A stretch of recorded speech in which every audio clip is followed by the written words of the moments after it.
unsa pud kaya atong bateo no nga inaana ang reaksyon sa nga gipakita sa atong anak diha sa atong pamilya. Bitaw Ate Will no. Yes. So sa iyang sa iyang pulong no nga iyang ingon pa na reflect nga iya daw tong sayop. So siguro mo agree ko dili sa ingon nga pinagdidiinan no, pero ikaw na mismo na naa naman kay idea nga medyo oo ma-blame nimo imong kaugalingon. Mao lagi na giingon mga ka-feelings no nga ang problema dili masulbad pinaagi sa pagbuhat og lain na usab nga problema. Yes, correct Ate Mao gyud ay Jean. kasagaran Ate Will no. Instead man god ako man gud na ko ana no nga instead nga atong atubangon kung unsa ang issue, instead nga hanapan nato og solusyon or pamaagi para maputol ang issue, ang problema sa usa ka pamilya. Tumpangan hinuon at bangan hinuon kung unsa ang imong nakita nga ingon pa gisaway ingon pa ikasaway sa usa ka tawo no usa ka miyembro nimo sa pamilya mao ganing mao na ang magkuan gyud sa kung huna-huna no nga gisaway nimo oo gisaway nimo tungod kay dili maayo wala ka kaangay or ingon pa dili gyud siya sakto pero ang pero din ha is gisaway man unta nimo kay dili mao pero nganong nganong gisundog man nimo or nganong ning buhat man pud ka sa iyang gibuhat. So mao na ang kuan din na nga instead nga masolusyonan ang problema, instead nga masulbad, mahanapan og pamaagi para makorek kung kinsa man galing ang nagkulang. Ang uban hinuon at Will nakigatbang. Maunay ko ano. Yes, Ate Jean. Maunay pait nga kamatuoran sa karon no. Na ay mga mindset nga ingon pa dili day ka maminaw ha sige ingon pa ipatilaw nako sa imuha ang imong gipatilaw sa ako oo naatay ing anak nga parte sa atong huna-huna sa atong kasing-kasing pero mao na giingon ako no nga before ta nga mo dive in sa atong ingon pa plano dili pa man gyud na siya matawag nimo nga desisyon basta na plano pa na nimo og wala pa nimo gibuhatan og aksyon dili pa na nimo makonsiderar nga desisyon so kung plano nimo ing ana sa na-mention na ni Ate Will sa linya pa ni Ate Will think in a million ways discern nimo buhatan og aksyon kung worth it ba kung sakto ba, kung angayan ba, kung unsa ang mamahimong resulta, makasulbad ba sa problema. So, mao na ang pinaka, ingon pa, huna-huna dapat nga angay barugan or angay ikonsiderar sa usa ka tawo before nga magbuhat og desisyon. Mostly man gud sa akong nailhan mga karon Ate Will no, sa akong mga nakaanan na observe nga ing ana may problema sa panimalay, may problema sa pamilya, pero instead nga i-correct, i-address ingon pa atong hatagan og pagtagad and tapikan ingon pa hisgutan para kuanan ba matugkad nato nganong naabot man ka sa punto nga ing ana asa man na nagsugod unsa may pagkulang unsa may hinungdan nganong naabot ka sa ing ana nga desisyon para unta makorekta sa atong kaugalingon nga basin pud na atay pagkulang mao na hinuon kasagaran nga binuhatan no at bangan hinuon or makigtumpang makig ingon pa makig unsay term ana makipagtigasan ba Yes, kani mo na korekto mo tumpang mo balos o kanang mga inana siya. maunay nakapait. So sa pagkakaron na sudong na nimo ang ingon pa resulta sa imong nabuhat nga desisyon kay imo na malaging buhatan og aksyon no. Og naana unta toy chance. Mao na giingon mga ka-feelings nga dili tungod kay nasayop ta or nasayop sila is dili na nato hatagan or i-considerar ang second chances. So, laong ingon pa, naagyoy basis, case-to-case basis ang paghatag og mga chances whether second, third, or unsa na nga klase nga chance. Na may uban nga mo ingon nga, balik-balik naman lang na, nga na, di ba? Yes. Naapoy uban nga, kinahanglan po di mo i-considerar paghatag og another nga chance tungod kay makita gyud nimo kung unsa ang tinuod or kung unsa gyud nag-drive sa ila na mali lang gyud ba sila og tan-aw na mali lang sila og pananaw lagi perception sa ilang nakit-an nga sitwasyon no so mo na atong i-push gyud diri ang hopefully kung naa may galing pa nagbikil sulod sa panimalay sulod sa usa ka pamilya ingon pa lingkuran istoryahan, hisgutan para masulbad kung unsa man galing asa ang hinungdan, dili kay atbangan kung unsa man ang imong nakita nga ikasaway sa imong miyembro sa pamilya. So sa karon nga imong nakit-an karon nga ingana ang tinagdan sa imong mga una nga mga anak sa imong kamanghuring anak, ingon termino pa nimo sa lain nga lalaki. Di siguro pod nimo mabasol ang mga bata tungod kay nagdako sila nga wala sa imong kiliran, wala ang imong paggiya, wala ang imong pagpasabot. Wala ta kabalo kung giunsa pag-educate sila sa pikas nga side, although dili ta ingon nga nag-judge diri pero di man nimo malikayan nga ang kahiubos, ang kasakit nga gibati sa usa ka tawo sa panahon nga magiyaw-yaw na siya, dinha na niya mai-burst out tanan, madunggan sa mga bata, mo absorb sa ilang hunahuna og kasing-kasing, mao na toy mo tanom, mao na toy magtubo sa ilang kasing-kasing. So probably ma-blame gyud nila ang pinaka kuan nila, ang pinaka ingon pa outlet nila sa ilang mga kahiubos o mga kasakit.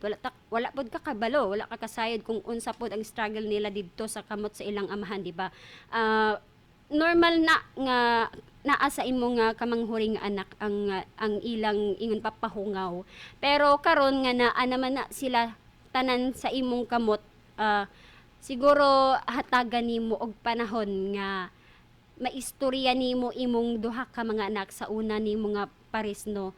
Mapasabot nimo sa ilaha ang imong side, og siguro maagi nga magpasabot ka, ayaw na baliki katong mga pag-blame, mga pagbasol-basol nga Yes, Ate nakabuhat Jane. ko ingani tungod pud sa inyong amahan, dili na makalugar sa ila ka, kay the more man God nga hisgutan balikan nimo ang nangagi, the more nga magmuog ng ilang mga kasakit dinha, kay di nimo malikayan mohuna-huna sila, mo istorya ka against sa ilang amahan, mohuna-huna sila oo lagi ingana si papa, pero naa siya sa among kiliran samtang ikaw wala kay gituman nimo ang usa, posible na nga kuan.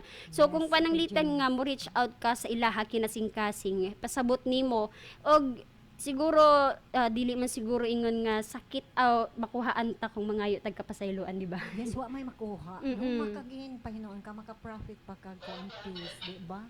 So, Mauto siguro ang pinaka best nga Yes. pamaagi, Oo. and hinay-hinayon nimo sila pag istorya or dili man sa ingon pagkumbinsi, pero hinay-hinayon nimo pagpasabot sa ilaha nga unsa man ang nabuhat ninyo nga mga ginikanan nila nga mali nga desisyon kanhi, walay labot ang ilang manghod. yes, tinuod na, no? Nga wala gi sa laang bata, wa may labot sa panghitabo sa palibot o sa inyong pamilya.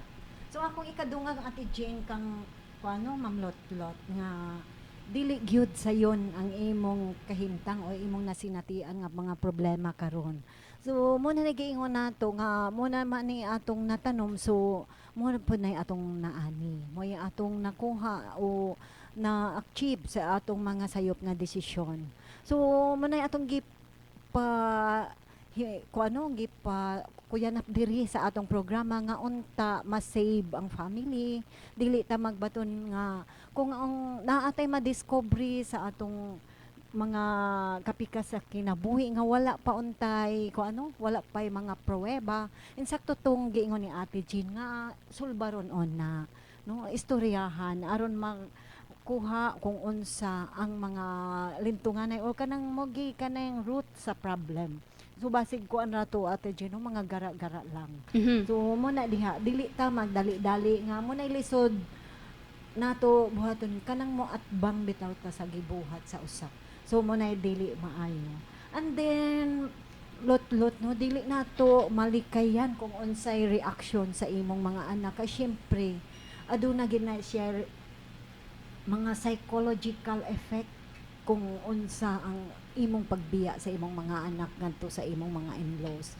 Tinuod na nga kung ang mga bata magdako sa lain nga mga kuan Ate Jane, labi na sa atong mga Laing in-laws, mga kamot. mga kamot. So dili gina kalikayan nga hatagan gina nila og mga i-feed gina nila og mga negative. Rare ra kaayo nga mga in-laws ang mo kanang mo kuan bitaw Ate Jane sa mga bata magtubo nga minatarong ang pag-treat nila, labi na kung hate na nila ang imong hate ka na nila kay what is ni biya gug ka sa ilang anak, di syempre way ginikanan wag in-laws pod nga malipay sa imong gibuhat. So inana ang atong mga panghitabo sa kinabayapan kung nasayop ta, so atong buhaton nga ato natong himuan o kuhaan og leksyon. And then ang imong pagabuhaton karon lutlot sa among ikasulti karon duha ni Ate Jane, kung ugaling ang imong mga anak inana na ang gipakita nga gawi sa imong usa ka anak nga ilang step step brother or step Half. o half brother or half siblings. So ayaw ipakita no, ayaw pagpadala sa imong emosyon. So naay tulo ka powerful steps to take your children against you. So number one, do not respond with emotion.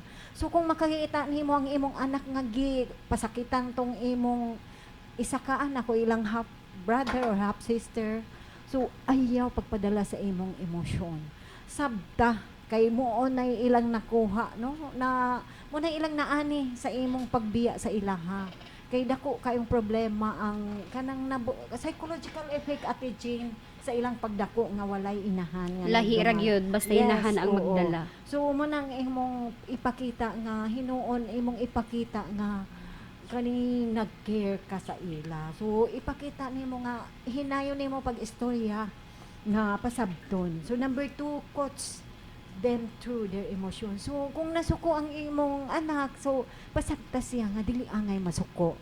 Kay dapat sabton inana ipasabot nimo kung galing nasayop man ka sa imong mga desisyon kaniadto, so paningkamutan ninyo nga paningkamutan nimo nga mabawi ang imong mga kulang sa pag-atiman sa imong mga anak. So ayaw kay namanggod Ate Jane nga magpadaka sa emosyon nga kung gipasakitan nakita nimo nga ang imong anak gipasakitan isa mo diretso po kag sampal, Yes. mo diretso po kag yaw-yaw ug di mga maayo no mo pagawas kag mga words nga makasakit og samot sa imong anak. So mo dako ang problema. So last, express unconditional love. So ipakita nimo nga gilove nimo ang imong mga anak bisan imo silang nabiyaan for how many years apan naa ka karon mobawi para sa ilaha.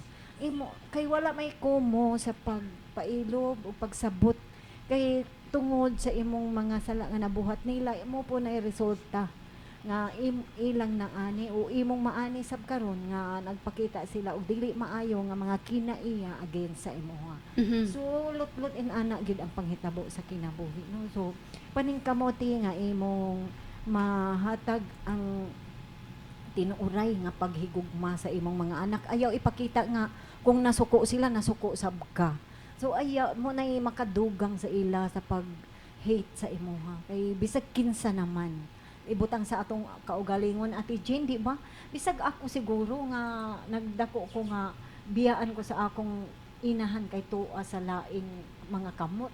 So di gyud na malikayan nga medyo siguro sa uban imo paganing i-course, di ba?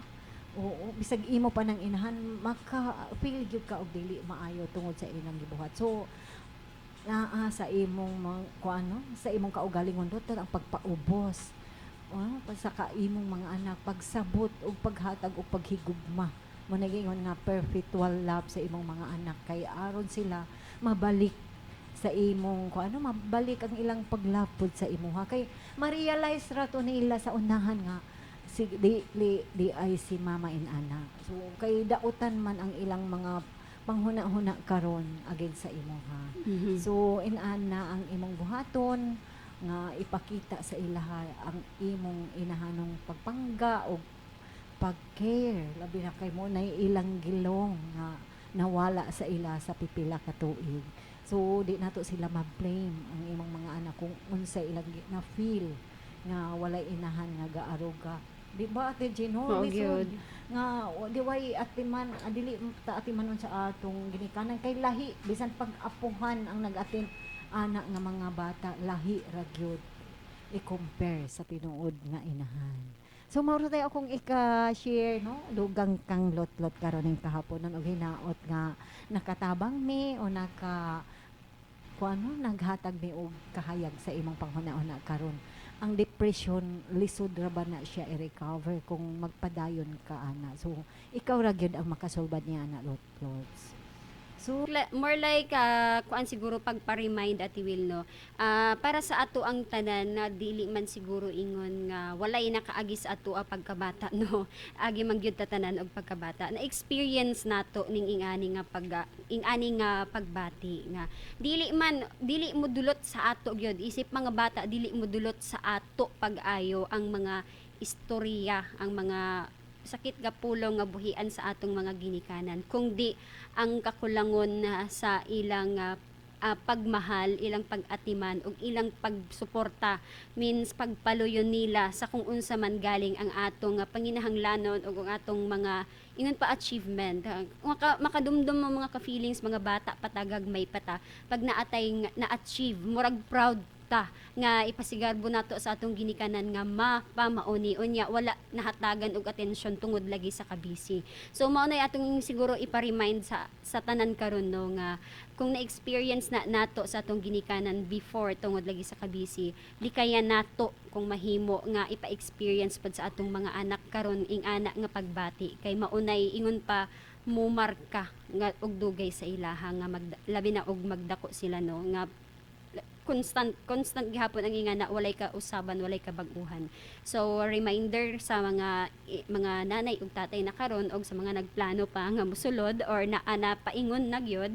So dinha ta no mag-focus ta sa kung unsa man galing ang wala nato kaangay sa atong kabatan-unan nga ipa-feel nato sa atong mga bata karon. Likaya nato nga ang kakulangon ang kawad-on sa pagmahal og suporta isip ginikanan. yes, tinuod gyud na no nga maayo pa daw tay hapakon o kanang laparon pasakitan ba physically kaysa padunggon ta og mga istorya nga dili maayo nga makahatag sa ato og mga kasakit sa atong hunahuna. Okay, ato na ipadayon ang pagbasa sa atong Bible verse for the day.